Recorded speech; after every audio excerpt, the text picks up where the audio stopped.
Bismillahirrahmanirrahim. Assalamualaikum warahmatullahi wabarakatuh.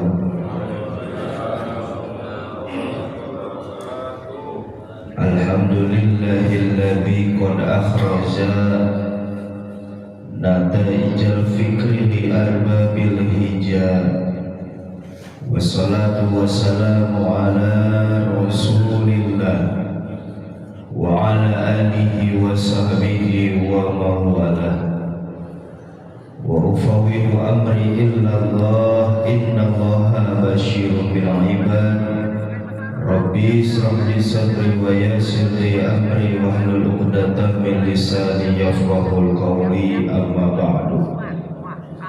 Qala Allah ta'ala fi kitabihil karim, a'udzu billahi minasy syaithanir rajim. Bismillahirrahmanirrahim. Ya ayyuhan nasu antumul fuqara ilallahi wallahu huwal ghaniyyul hamid.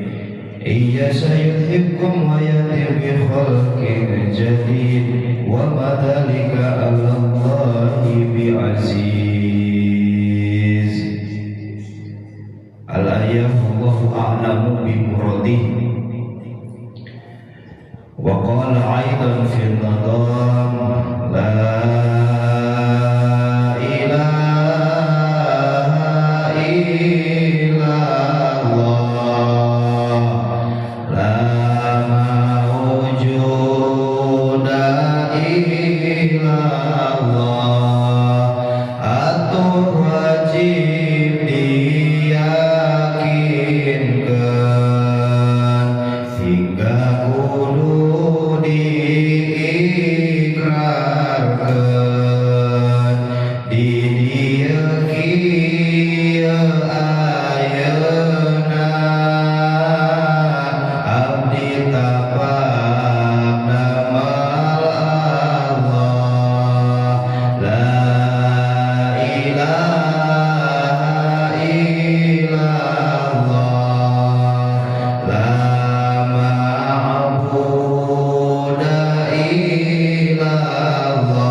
Astaghfirullahaladzim wa atubu ilaih.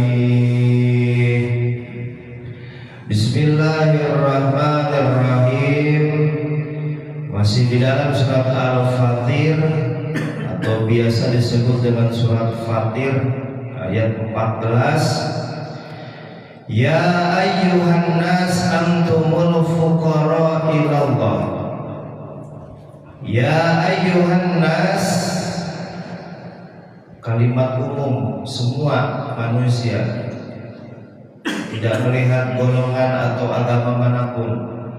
Ya ayyuhan nas, semua manusia, antumul fuqara. Antum itu domir. Kalau di kita antum itu ente, padahal itu untuk banyak. Kalian itu kata Allah di dalam Al-Quran al-fuqara, fakir. Wallahu, dan adapun Allah, demi Allah, huwa Allah al-Ghaniyu, dan yang maha kaya, al-Hamidu, dan yang terpuji. Jadi secara bahasa manusia itu semuanya fakir, nggak ada yang kaya. Ingat, manusia itu semua fakir, Pak, nggak ada yang kaya. Kesalahan di kita itu selalu menyebut orang itu kaya, padahal semua manusia itu fakir. Dan kesalahan yang kedua, manusia itu tidak mau mencari tentang kefakirannya. Itu kesalahan yang kedua. Karena begini, Pak, kalau menurut ulama mantek ya, ulama mantek gini, manusia itu gini. Jadi kalau menurut ulama mantek itu mudrikun hidrokan kasiron. Apa artinya kan? Mudrikun hidrokan kasiron. Jadi kata mantek, ulama mantek itu begini. Manusia itu berpikir, Pak. Jadi manusia itu mikir. Ai berpikir naon, Pak? Bertanya. Ai bertanya naon kan itu nah? Mencari jawaban. Ai mencari jawaban naon kan itu nah? Mencari kebenaran. Terus jadi manusia teh sifat asli teh suka mencari kebenaran. Pasti kita. Sokrat. Dan manusia mah doib, Pak, semuanya itu doib, lemah, fakir. Berikan degra, yang ngerti, Pak. Apa manusia itu? Manusia itu mudrikun hidrokan kasiron. Mencok ilmu mantek begitu, Pak. Artinya teh naon, Pak? Pertama, manusia teh tukang mikir.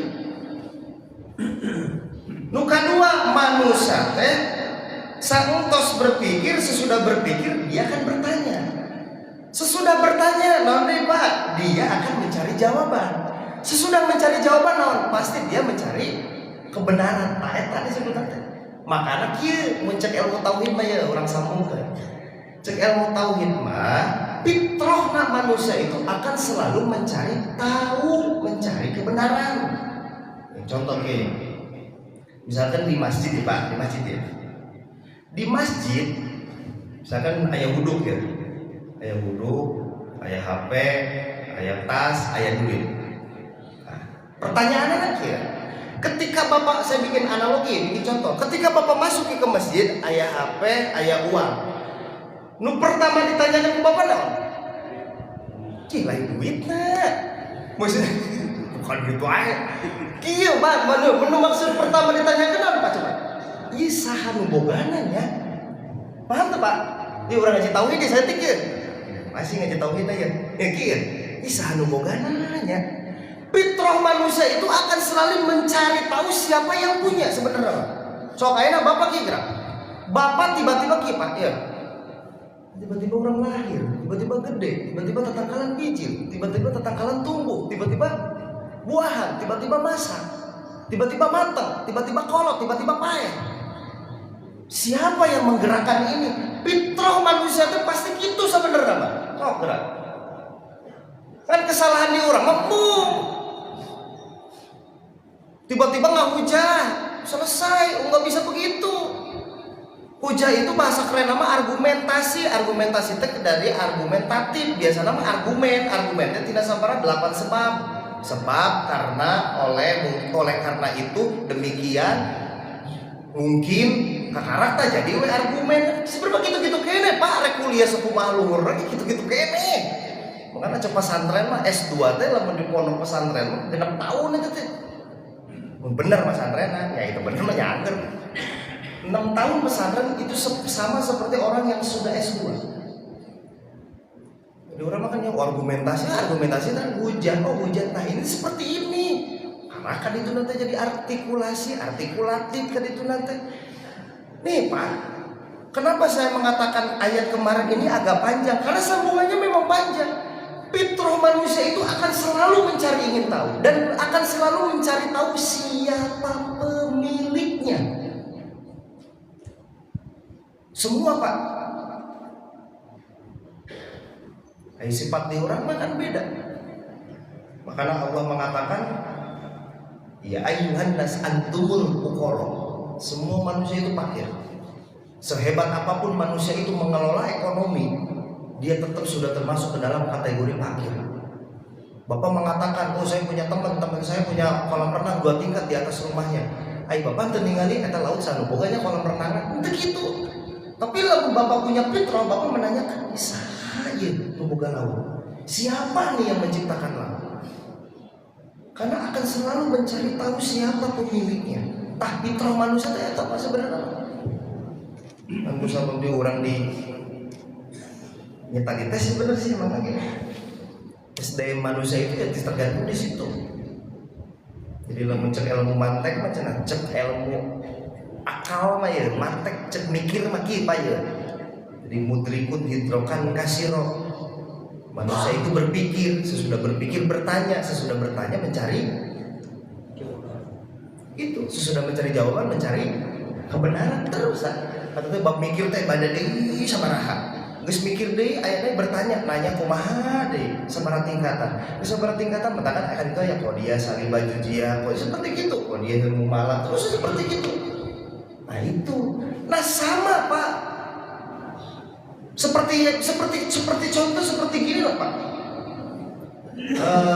Ayat selanjutnya, iyasa yudhikum wa yati bi khalqin jadid. Iyasa, Allah itu tidak sulit Pak. Ketika Allah sudah berkehendak, wa yati bi khalqin jadid, dan Allah akan mengganti sesuatu itu dengan yang baru, itu menurut Allah itu gampang. Menurut Allah itu gampang. Makanya kuncinya satu itu marifat sebenarnya manusia itu Pak. Marifat lain marifat itu bukan seperti yang dibayangkan oleh kita. Marifat itu bukan berarti gimana saya bakal begini, tidak. Jadi marifat itu ketika seseorang selalu mengingat Tuhannya, itu marifat. Dia bisa berjalan untuk ibadah. Ya Allah, aku bisa sholat, aku bisa berangkat ke pengajian, itu karena kehendakmu, itu karena digerakkan olehmu. Marifat Pak. Udah selesai kan? Ijazah luar dia nikmatnya luar biasa. Jadi marifat itu bukan. Jadi yang disebut definisi marifat paling mudah itu makan ingat Allah. Karena ayat, misalnya contoh deh, saya menyuruh orang itu, sholat mana? Terus dia mengatakan gampang bang sholat. Susah Pak. Ketika orang menyanggupi dirinya sendiri bisa melakukan ibadah sholat, tapi tanpa dia mengatakan bahwa ini sudah digerakkan oleh Allah, maka sesungguhnya orang itu sudah mau menanggung sendiri. Digerakkan ku Allah, dilempangkan ku Allah, disuruh duduk di tempat pengajian itu dari Allah, maka orang-orang seperti itulah yang mengatakan alhamdulillahilladzi bi ni'matihil imani wal islam. Terima kasih ya Allah, segala puji bagi Engkau yang Engkau telah menggerakkan diriku masih bisa mengenalmu. Seberpuluh jelema Pak anu sanggup tibang salat.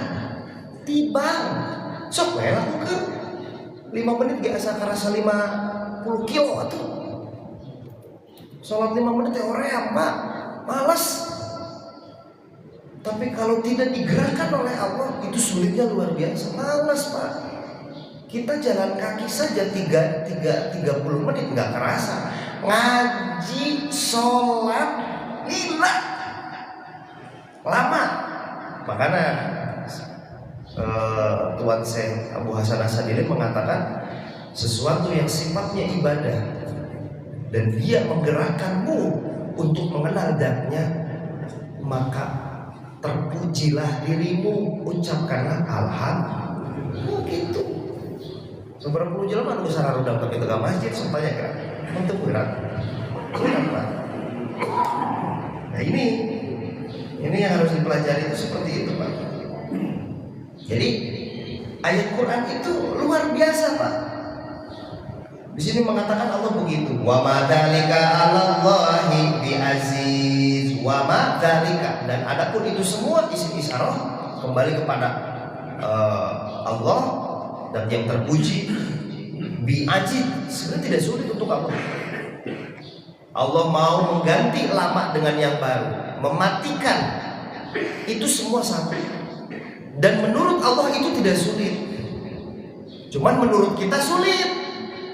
Itu yang paling parah. Kenapa?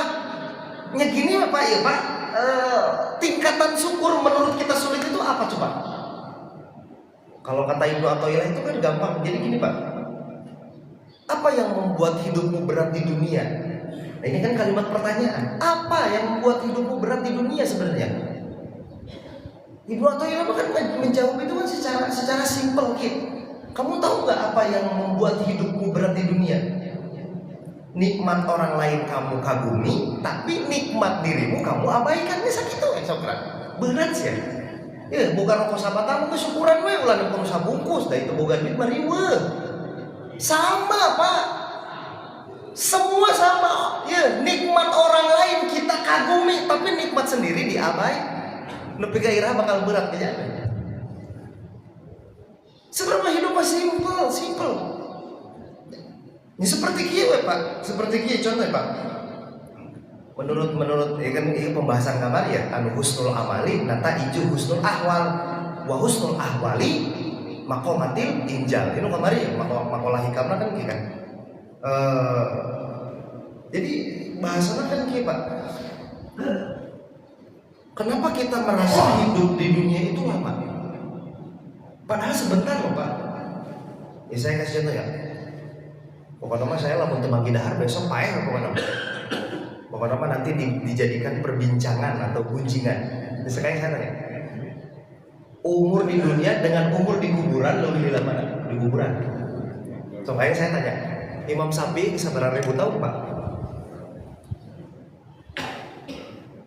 Nomor kedua, Imam Nawawi beraha? Umur 40 beraha? 43 tahun. Sekarang sudah 800 tahun Imam Nawawi.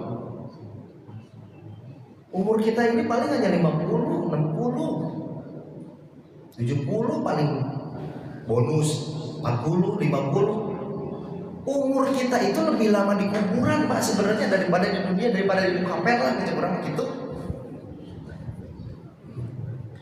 Jadi umur kita itu lebih lama di kuburan daripada di kapel. Cuman kesalahannya kan kieu, orang cari tahu kebenarannya. Kok bisa sih kita itu selalu melihat hidup di dunia itu lama? Nah, itu menurut pertanyaannya. Padahal kan fitrah manusia mah pasti selalu ingin mencari tahu. Bukan itu pasti mencari kebenarannya, itu jawabannya. Karena kita menganggap nikmat orang lain kita kagumi, nikmat yang ada di dalam diri kita selalu diabaikan. Tapi gairah berat tahirup aku situ. Itu bahaya. Wala taziru waziratun wizra ukhra.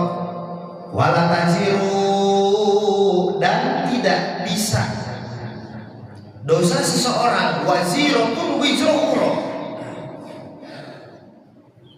Ketika orang berbuat dosa, waziratun wizra ukhra, orang lain tidak bisa memikul dosamu.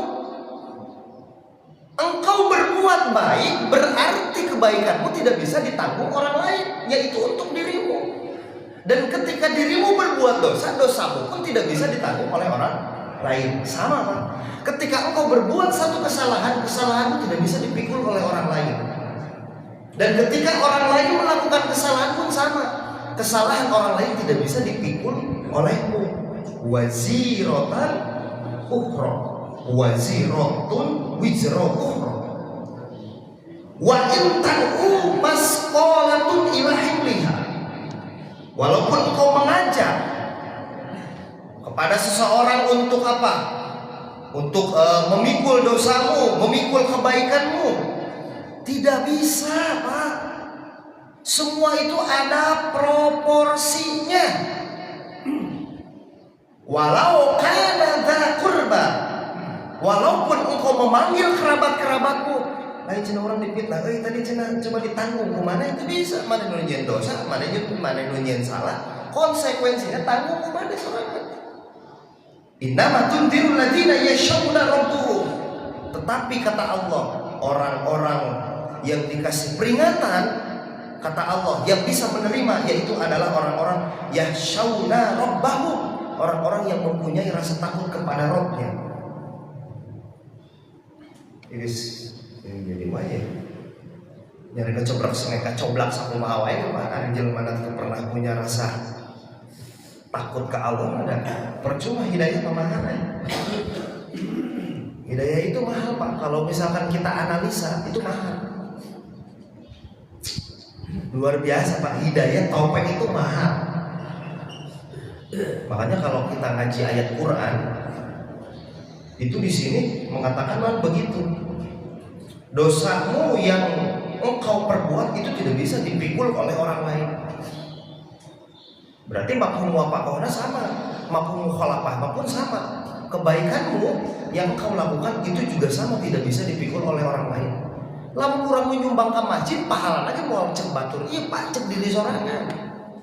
Bapak ngaji pun pahalanya untuk bapak, bukan buat untuk istri, bukan untuk anak. Itu untuk diri sendiri. Makanya lamun kalau ngaji Quran itu harus ngerti mafhum muwafaqah, mafhum mukhalafah. Kalau hanya sebatas tekstualitas, gagal ya Pak, sesat ya. Contoh di surat At-Taghabun ya. Di surat At-Taghabun, ya ayyuhalladzina amanu min azwajikum wa auladikum aduwa. Hai orang-orang yang beriman, min azwajikum, istri-istri kalian, wa auladikum, anak-anak kalian, aduwan, itu menjadi musuh kalian. Coba Bapak baca tekstual. Jadi teroris itu tuh Pak. Sobra. Bukan begitu caranya. Cara memanai Quran itu begini nih Pak. Oh iya kan ngeri ya Pak ya. Akhirnya begini Pak. Masa istri anak itu jadi musuh kita? Gitu lah ya.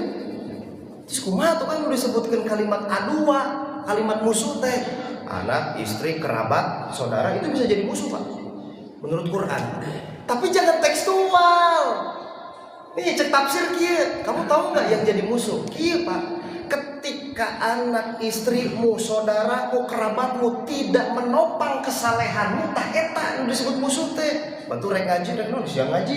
Ning jeung aing bade dia ngopi cenah di balai, tah eta disebut adu teh. Ngerti teh Pak? Ketika anakmu, istrimu, saudaramu, kerabatmu tidak menopang kesalehanmu, tidak menopang ketaatanmu, tak eta kakar disebut adua teh. Mau batur kuriu, musuhnya kafir jadi.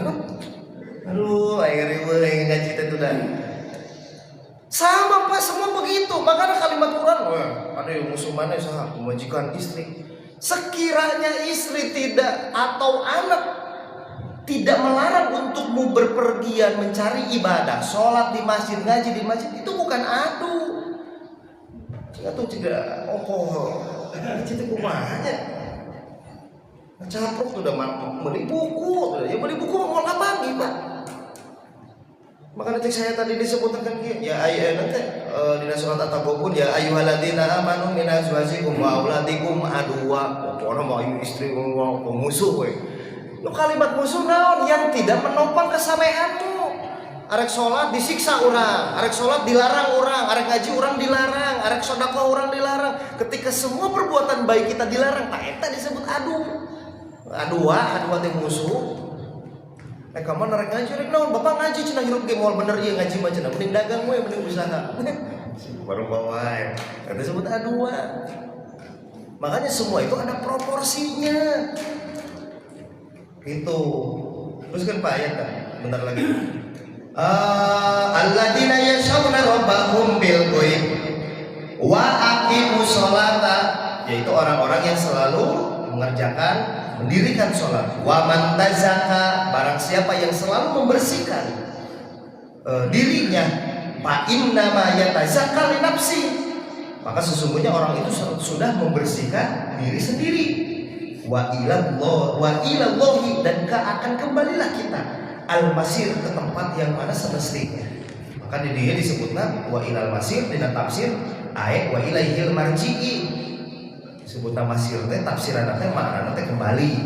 Maka di sini sudah jelas, sudah paham bahwa semua yang kita lakukan, barang siapa yang membersihkan dirinya, maka sesungguhnya dia sudah membersihkan jiwanya. Husnul amal, kebaikan baiknya perbuatan itu karena baiknya ahwal, nataizul ahwal. Wa husnul ahwali nataiju min maqamatil injal, bagusnya jiwa itu karena bagusnya injal. Perbuatan baik tidak bisa disebut baik kalau jiwanya tidak baik. Jiwanya tidak bisa disebut baik kalau injalnya tidak baik. Nah, tadi disebut. Jadi ngaruntuy disebut. Itu Pak. Maka pengajian pada subuh ini yaitu menjelaskan tentang surat Al-Fatir ayat 13, 14, 15, yaitu menerangkan bagaimana status manusia itu semuanya adalah fakir, dan Allah lah yang dan yang maha kaya. Wallahu ghaniyun hamid. Mudah-mudahan dengan dengan 3 ayat ini menjadikan ilmu untuk kita, menjadikan kajian untuk kita, sehingga kita termasuk ke dalam golongan-golongan yang diridhoi Allah, dan nanti di yaumil akhir kita termasuk golongan yang akan selalu mendapatkan kenikmatan. Insyaallah pertemuan selanjutnya yaitu ayat wa ma yastawil a'ma wal absar. Kita akan menceritakan tentang orang yang buta dan orang yang melihat. Ada perbedaan di situ. Hadirin jamaah rahimakumullah, mungkin pengajian pada waktu subuh dicukupkan sekian. Insyaallah kita lanjutkan ke ayat yang lain di pertemuan selanjutnya. Allahumma sholli wa sallim wa barik ala sayyidina Muhammadin rasulillahi ajmain. Amin ya Allah ya rabbal alamin. Allahumma inna nas'aluka ilman nafi'an wa rizqan halalan thayyiban mubarakan fi. Allahumma ja'alna fi khususan hadal maqam hadal makani jam'an marhuman wa mabrukan ya Allah, khususan jamaah jam'an marhuman wa mabrukan ya Allah, khususan jamaah jam'an marhuman wa mabrukan ya Allah. Rabbana atina fid dunya hasanah wa fil akhirati hasanah wa qina adzabannar. Subhana rabbika rabbil izzati amma yasifun wa salamun alal mursalin walhamdulillahi rabbil alamin. Al-Fatihah.